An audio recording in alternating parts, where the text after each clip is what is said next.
2 నెలల నుంచి ట్రై చేస్తే రిజర్వేషన్ అయితే పండగకి టికెట్లు దొరికేసాయన్నమాట. ఇంక టికెట్లు దొరికితే ఊరుకుంటామా? ఊరైతే వచ్చేసాం. ఊరంటే మనకు తెలియనిదేముంది, పచ్చని పొలాలు, ప్రశాంతమైన వాతావరణం.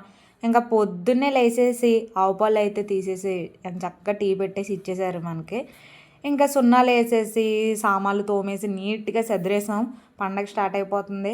ఇంకా హరిదాసులొచ్చిన తర్వాత 3 రోజులు హరిదాసులైతే ఊరంతా తిరుగుతారనమాట. బియ్యమైతే ఇచ్చాము. భోగి రోజు ఇంకా భోగి మంటల దగ్గర మా ఊర్లో అయితే స్వీట్స్, బెల్లం అయితే పంచిపెట్టారు. భోగి స్నానం అయిపోయి రెడీ అయితే అయిపోయాను. పిండి వంటలు స్టార్ట్ అయిపోయాయి. గులాబీ పూలు అయితే వేస్తున్నాము. గులాబీ పూలు తర్వాత జంతికలు అయితే వేసాము. జంతికలు వేసిన తర్వాత సున్నుండలు చేసుకున్నాం. సున్నుండలు అయిపోయాక భోజనాలు అయిపోయి, భోజనాల తర్వాత ఇక్కడ ముగ్గుల పోటీలు అయితే జరుగుతున్నాయి. నేను పార్టిసిపేట్ చేశాను అనుకుంటున్నారా? నేను కాదు, జస్ట్ చూడడానికి వచ్చాననమాట. ఫస్ట్ ప్రైజ్ అయితే ఈ ముగ్గుకు వచ్చేసింది మనకి. సెకండ్ ప్రైజ్ అయితే జై జవాన్ జై కిసాన్. ఇదైతే చిన్న పాప సెకండ్ క్లాస్ అమ్మాయి వేసింది. చాలా బాగా వేసింది. థర్డ్ ప్రైజ్ అయితే వచ్చింది. ఇంకా ఈ హై స్కూల్లో ముగ్గుల పోటీలు అయితే మనకి టైంపాస్ అయిపోయిందనమాట బాగా చూసుకొని ముగ్గుల పోటీలతో. ఇలా ఇవన్నీ ముగ్గులని చూసుకుంటూ అలా ఇంకా వచ్చేసాము.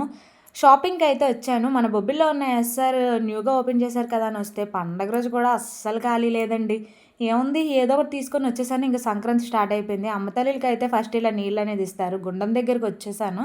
గుండం దగ్గర మొత్తం అందరం ఒక 20 ఫ్యామిలీల వరకు ఉండి అందరం ఇక్కడే పండగ సెలబ్రేట్ చేసుకుంటాము. అందరం కలిసి భోజనాలు ఇవన్నీ అయిపోయాక ఇంకేముంది, మా అమ్మమ్మ వాళ్ళ ఇంటికి ఈవినింగే స్టార్ట్ అయిపోయాను.